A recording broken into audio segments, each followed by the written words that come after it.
Man kept hearing strange noises under driveway. Look what he found inside.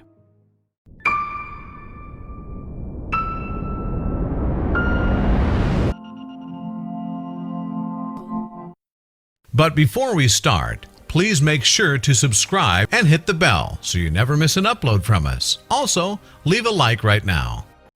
When buying a new house, you never know what you're getting yourself into. But 37-year-old Simon Marks just couldn't resist when he found a house for a bargain price in London, England.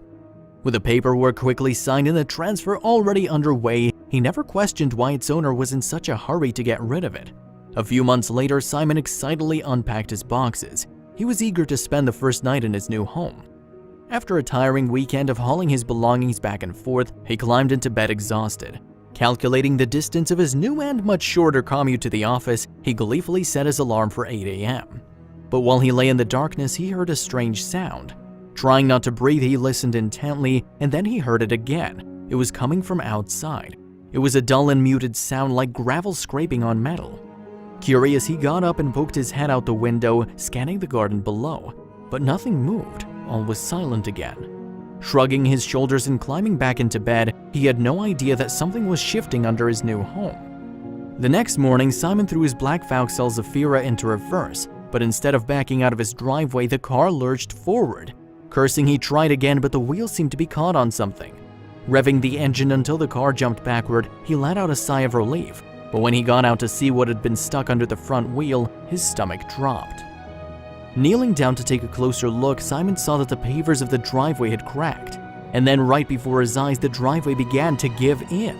He jumped back as the pavers broke with a sickening snap, then the concrete crumbled and fell into the earth. But as the dust began to settle, the crack in the ground revealed something truly unnerving. When he was sure that it was safe to put his weight on the surrounding pavers, he lay down on his stomach and inched forward. Seeing a glint of something in the earth, he fetched a trowel and began to dig. The dirt gave way easily, and soon he could see a piece of metal sticking out from the soil. He uncovered it with his hands until he was able to get a grip on it, and then he pulled it with all his might. But the rusted piece of metal wouldn't budge no matter how hard he pulled. Simon decided to try to dig around the mysterious object to free it, and as he began to uncover more and more of the piece of metal, he saw it was attached to something. When Simon had first seen the black hole opening up, his mind began to race with visions of his car and, even worse, his entire house being swallowed by a giant sinkhole. But when he looked closer and saw the glint of a man-made object underneath, he knew he was dealing with something far more sinister. He pulled out his phone and called for backup.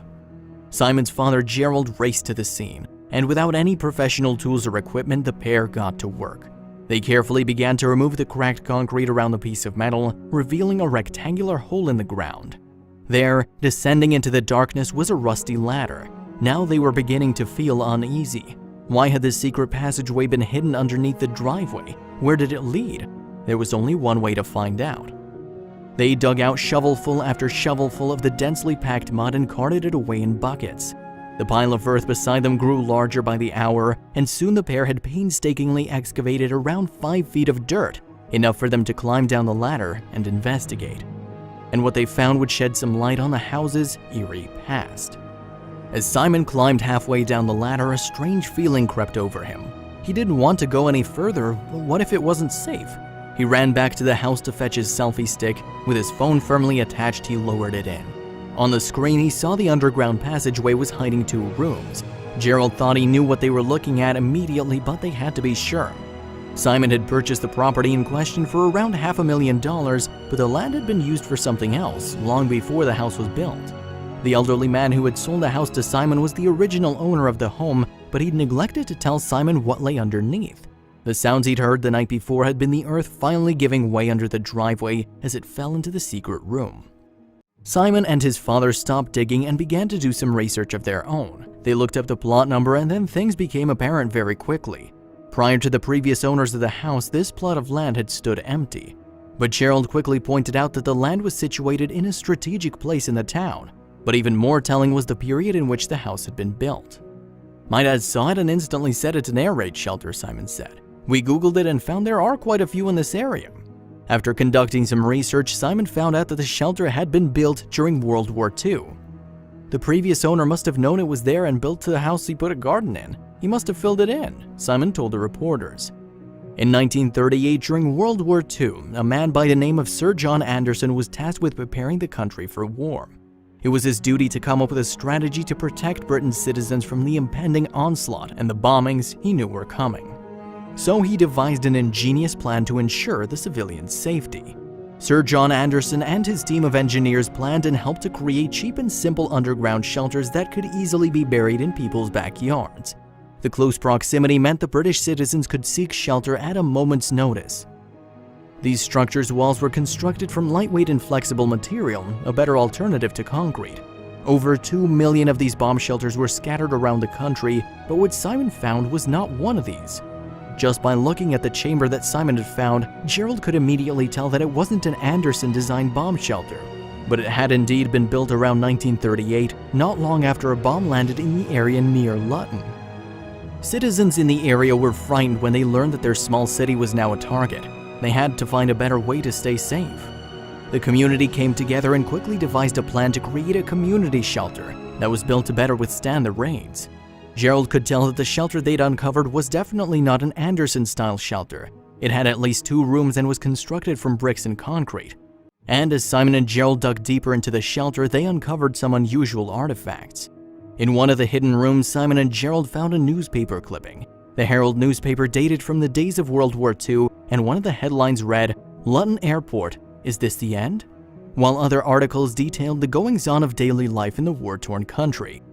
This artifact offered a rare glimpse into British life during the war, but it wasn't the only relic they found. Simon and Gerald also found evidence that proved that the bomb shelter had once been stocked up with food and water to sustain the people who hid there.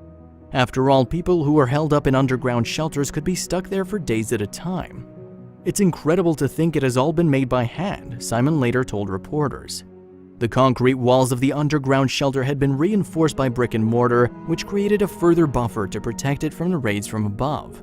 But even after Simon and Gerald had finally unearthed the monumental discovery, their work still wasn't done. It's been a case of dig, dig, dig. We're about 5 feet down at the moment, so it's another 5 feet to go until it's finished. I think we're gonna have to get a skip in because there's so much rubbish to get rid of, Simon stated. Then the pair made another discovery. One of the walls has been bricked up. I'm 90% sure we won't find any more rooms, but we don't know. They might have bricked up one of the walls when the house was built to make way for the foundations, Simon told reporters. If that's the case, we'll just have to leave it, he added. But it wasn't long before the discovery went viral. As Simon and his father continued to dig, news reporters and neighbors began to flood into his front driveway just to get a look at the amazing and historic discovery. But Simon didn't care much for all the attention he was receiving. His concerns lay elsewhere. He didn't spend hours digging up his driveway for fame. Simon felt that it was important to let the world know about his discovery, but not for notoriety. He feels that he has an obligation to his country's rich history, and he didn't want this piece of history to be forgotten. He wanted the air raid shelter to be preserved for future generations. So what does he plan to do when the shelter has been completely cleared? Simon and his father plan to restore the shelter and preserve it. They hope that it will be declared as an important and historical monument. They believe that just because the war is over and long past, that period in time should never be buried and forgotten. They hope that future generations will visit the shelter and catch a glimpse of an important part of history.